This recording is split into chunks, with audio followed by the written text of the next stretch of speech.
कधी विचार केलाय की अशी शिस्त असू शकते का, जी पाहून लोकांना तुमची भीती वाटावी? भीती म्हणजे कौतुक किंवा आश्चर्य नाही. नाही, चक्क भीती. ही कल्पना माहितीये का कुठून आली? कुठून? ही येते जपानमधील झेन साधूंच्या एका जुन्या प्रथेमधून, जिला ग्योजी म्हणतात.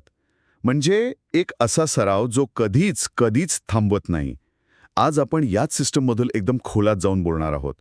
ही अशी पद्धत आहे जी खास कन्सिस्टन्सी म्हणजे सातत्य टिकवण्यासाठीच बनवली आहे.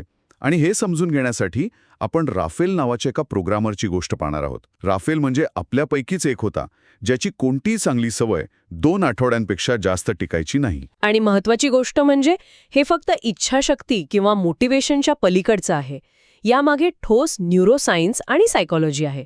आज आपण एक प्रकारे आपल्याच मेंदूला हॅक करण्याबद्दल बोलणार आहोत. बरोबर. चा भाग कशी बनते हे पाहणार आहोत. सगळ्यांसमोर दिलेली कमिटमेंट आणि ठरलेली वेळ आपल्या मेंदूवर असा काय परिणाम करते की अशक्य वाटणारं सातत्य शक्य होतं. चला उलगडूया.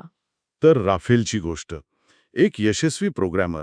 सगळं काही ठीक होतं, पण एकच प्रॉब्लेम होता. आणि तो म्हणजे सवय टिकवणं. अगदी. तो कोणतीही सवय टिकू शकत नव्हता. जिम, मेडिटेशन, वाचन सगळं सुरू व्हायचं. पण टिकत नव्हतं. हो, तो जो सोमवारचा उत्साह असतो ना, तो शुक्रवारपर्यंत पार संपून जायचा. त्याला स्वतःचाच खूप राग यायचा. आणि मग त्याला ग्योजी ही संकल्पना सापडली. याचा सरळ अर्थ आहे अंतर नसलेला अखंड सराव. अखंड. हो.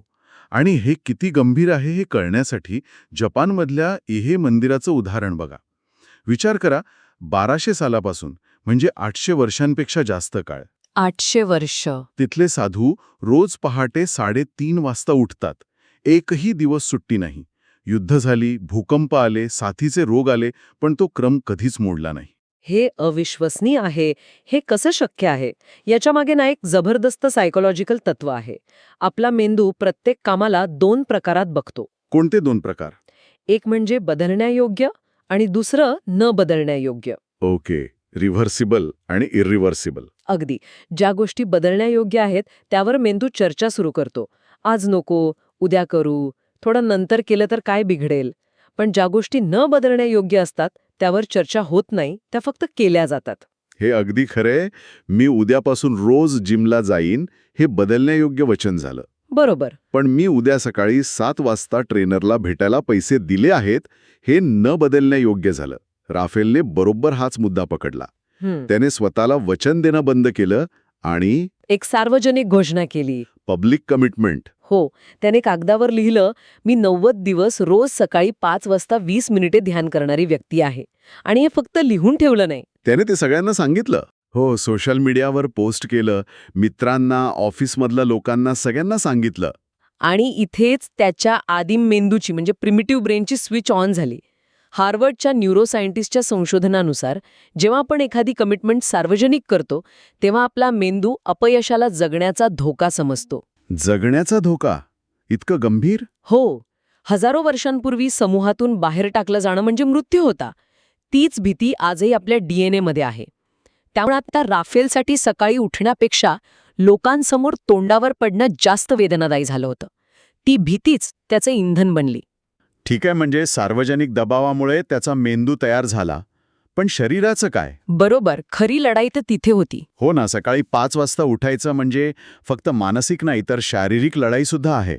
त्याचा मेंदू हो म्हणत होता, पण शरीर नाही म्हणत होतं. आणि इथेच झेन साधूंचं दुसरं तत्व कामी आलं. Non negotiable hours. Non negotiable hours. Exactly. राफेलने सकाळी 5 वाजताची वेळ निवडली का? कारण ती बेस्ट वेळ होती म्हणून नाही. तर कारण त्या वेळेत त्याला कोणीही डिस्टर्ब करणारं नव्हतं. मेसेज नाही, ईमेल नाही, जगाची गडबड नाही. वेळ निवडण्याचा उद्देश कामासाठी सर्वोत्तम वेळ शोधणं नव्हता, तर अडथळे दूर करणं होतं. यामागेही विज्ञान आहे. हे काम मी कधी करू हा साधा निर्णय घ्यायला सुद्धा मेंदूची ग्लुकोजच्या रूपात ऊर्जा खर्च होते. म्हणजे विचार करायलाही एनर्जी लागते. खूप लागते. याला डिसिजन फटीग म्हणतात. जेव्हा वेळ आणि जागा निश्चित असते तेव्हा ही ऊर्जा वाचते. मग तीच ऊर्जा प्रत्यक्ष कृती करण्यासाठी वापरली जाते.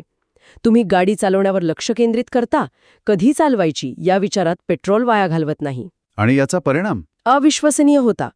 पहिला आठवडा खूप त्रासदायक होता. अर्थातच.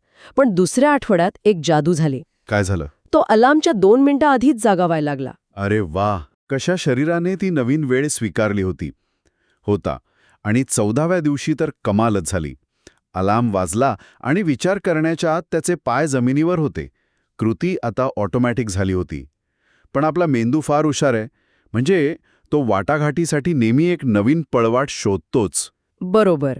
वेळ ठरली होती सकाळी 5 वाजता. पण त्यावेळेत काय करायचं यावर आतमध्ये वाद सुरू झाला. अच्छा, म्हणजे कधीचा प्रश्न सुटला, पण कायचा प्रश्न उभा राहिला. हो, आज ध्यान करूया, नाही आज वाचन करूया, नाहीतर पुशअप्स करूया. म्हणजे मुख्य दरवाजा बंद झाला, पण आतमध्ये गोंधळ सुरू झाला. 1 मिनिट, हे थोडं विचित्र वाटतंय. आपल्याला नेहमी वाटतं की थोडा बदल केल्याने गोष्टी इंटरेस्टिंग राहतात. रोज तेच तेच करणं कंटाळवाणं नाही का होणार? हाच तर मुद्दा आहे. यावर उपाय म्हणून त्याने डोगेन नावाच्या झेन गुरूंची एकच मार्ग ही शिकवण वापरली. त्याने सगळं काही ठरवून टाकलं. म्हणजे नक्की काय केलं? रोज सकाळी 5 वाजता आधी 20 पुशअप्स, मग 10 मिनिटे ध्यान आणि मग 10 मिनिटे वाचन. 90 दिवस तोच क्रम, तोच टायमर, तेच कृती. मित्रांनी त्याला रोबोट म्हणायला सुरुवात केली होती. आणि हाच तर सगळ्यात मोठा गैरसमज आहे. सातत्य टिकवण्याच्या बाबतीत विविधता तुमचा सर्वात मोठा शत्रू आहे. शत्रू. हो, कारण प्रत्येक वेळी तुम्ही काहीतरी बदलता, तेव्हा मेंदूला छोटा का होईना पण निर्णय घ्यावा लागतो. कोणतं पुस्तक वाचू, पुशअप्स करू की बर्पीज, प्रत्येक छोटा निर्णय म्हणजे जुन्या आळशी सवयींना परत येण्यासाठी दिलेली एक संधी असते, एक फट असते. MITच्या संशोधकांनी हे सिद्ध केलं आहे. जेव्हा एखादी कृती साधारण 66 दिवस एकाच वेळी, एकाच ठिकाणी, एकाच पद्धतीने केली जाते, तेव्हा मेंदूचा बेसल गँग्लिया नावाचा भाग ती कृती ताब्यात घेतो. म्हणजे तो भाग काय करतो? ते वर्तन मग स्वयंचलित म्हणजे ऑटोपायलट मोडवर जातं. तुम्ही विचार करत नाही, तुम्ही फक्त करता. राफेलच्या बाबतीत तेच झालं. 6व्या आठवड्यापर्यंत त्याला कळायच्या आत त्याचे अर्ध पुशअप झालेले असायचे. वा, म्हणजे राफेल आता एका वेगळ्याच लेवलवर पोचला होता. पण मला वाटतं सवयी मोडणारा सगळ्यात मोठा शत्रू अजून बाकी होता. तो कोणता? ती सर्व काही किंवा काहीच नाही वाली मानसिकता. आज 20 मिनिटं नाही जमणार, त्यापेक्षा काहीच नको. आपण सगळे इथेच अडकतो की नाही? अगदी. परफेक्शनच्या नादात आपण सातत्यच गमावून बसतो. राफेलच्या आयुष्यात असे क्षण आले. 35व्या दिवशी तो आजारी पडला. 40व्या दिवशी त्याला कामासाठी प्रवास करायचा होता. जुन्या सवयीनुसार खेळ खल्लास. हो, आजारपण म्हणजे सुट्टी, प्रवास म्हणजे अपवाद. पण ग्युजीचा नियम वेगळा होता. डोगेन यांची शिकवण होती, सरावात एका क्षणाचाही खंड पडू नये. एका क्षणाचाही नाही. कारण त्या एका क्षणातच जुन्या सवयी परत येतात. मग राफेलनी काय केलं असेल? काय? त्यांनी विमानतळाच्या बाथरूममध्ये पुशअप्स केले. काय सांगताय? हो, मी कल्पना करू शकतो लोक काय विचार करत असतील. त्याने उभरमध्ये ध्यान केलं आणि विमानात बसून वाचन केलं. त्याचा सराव परफेक्ट नव्हता, पण तो अखंड होता. हे नदीच्या उदाहरणासारखं आहे. म्हणजे दुष्काळात तिचा प्रवाह कमी होतो, पण थांबत नाही. ज्या क्षणी तो थांबतो, ती नदी राहत नाही. सुंदर. हे अगदी एलिट ॲथलीटसारखं आहे. ते रेस्ट डेज घेतात, पण त्यांचे विश्रांतीचे दिवस हे ध्येयाचाच एक भाग असतात. ते स्ट्रॅटेजिक असतात. थकवा आला म्हणून सराव सोडणं ही विश्रांती नाही, ती माघार आहे. राफेलने माघार घेतला नाही. त्याने फक्त परिस्थितीनुसार जुळवून घेतलं. त्याने सातत्य टिकवलं, परफेक्शन नाही. पण मग त्या अनपेक्षित अडथळ्यांचं काय, ज्यांची आपण कल्पनाही केलेली नसते? जसं की अचानक मूल आजारी पडलं किंवा गाडी खराब झाली. अशा स्ट्रेसच्या क्षणी आपला मेंदू नेहमीच सोपा मार्ग निवडतो. म्हणजे सराव सोडून देतो. हो, इथे पुन्हा त्या झेन मठांचं उदाहरण महत्वाचं आहे. विचार करा, भूकंप, युद्ध, दुष्काळातही त्यांचा सराव कसा काही सुरू राहिला. कारण उत्तरं आधीच ठरलेली होती. अगदी. संकट आल्यावर ते विचार करत बसत नाहीत. ध्यान कक्ष पाण्याखाली गेला, ठीक आहे, भोजन कक्षात ध्यान करायचा. त्याला आग लागली, अंगणात बसायचा. चर्चा नाही, वाटाघाटी नाही, फक्त कृती. राफेलने हेच केलं. भूतकाळात ज्या ज्या कारणांमुळे त्याच्या सवयी मोडल्या होत्या, त्यांची त्याने एक लिस्ट बनवली. आणि प्रत्येक अडथळ्यासाठी एक प्लॅन बी तयार केला. बरोबर. जेव्हा एक्स होईल तेव्हा मी वाय करेन. पाऊस आला तर गॅरेजमध्ये पुशअप्स. घरी पाहुणे आले तर बाथरूममध्ये सायलेंट वर्कआउट. प्रत्येक परिस्थितीसाठी उत्तर तयार होतं. येल युनिव्हर्सिटीच्या संशोधनानुसार याला इम्प्लिमेंटेशन इंटेन्शन म्हणतात.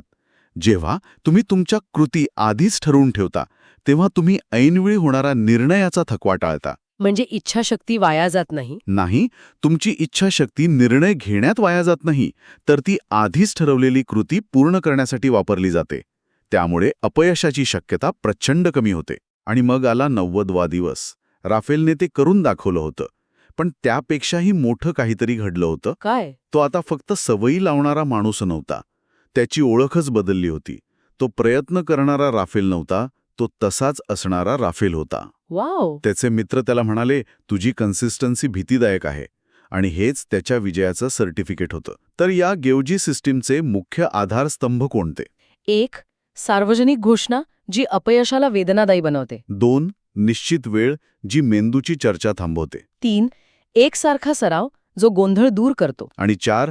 पूर्वनियोजित उपाय जे अनपेक्षित संकटांना निकामी करतात. आणि हे समजून घेणं सर्वात महत्वाचं आहे की ही सिस्टीम फक्त सवयी लावत नाही, ती तुमची ओळख बदलते. ओळख बदलते हो. हो, तुम्ही रोज सकाळी उठण्याचा प्रयत्न करत नाही, तुम्ही रोज सकाळी उठणारे बनता. हा करण्यापासून असण्यापर्यंतचा प्रवास आहे. आजच्या या चर्चेच्या शेवटी एक विचार मनात येतोय. ही प्रक्रिया फक्त शिस्तीबद्दल नाहीये. ही एका अर्थाने तुमच्या जुन्या स्वचा मृत्यू आणि नवीन स्वचा पुनर्जन्म आहे. मृत्यू आणि पुनर्जन्म. हो, तुमच्या त्या असंगत, अस्थिर स्वचा मृत्यू, जो वचनं देऊन मोडतो, आणि तुमच्या त्या अटूट अखंड स्वचा जन्म, ज्यावर तुम्ही स्वतः विश्वास ठेवू शकता. खरंय. जेव्हा तुम्ही हा मार्ग निवडाल, तेव्हा लोक म्हणतील, हे नॉर्मल नाहीये, आणि ते बरोबर आहेत. कारण नॉर्मल लोकांना नॉर्मल परिणाम मिळतात. अगदी. प्रश्न फक्त एकच आहे, आपण अशा बदलासाठी तयार आहोत का? जिथे लोक आपल्याकडे पाहून विचारतील, तो हे कसं करतो? आणि त्याचं उत्तर अगदी सोपं असेल. तो करत नाही, तो तसाच मित्रांनो, आहे. लक्षात ठेवा, प्रत्येक दिवस नवं काही शिकण्याची संधी असते. जर हा व्हिडिओ आवडला असेल तर लाईक करा आणि मराठी ग्रोथ हबला सबस्क्राईब करा. तुमचा सपोर्ट मला आणखी चांगलं काम करण्याची प्रेरणा देतो.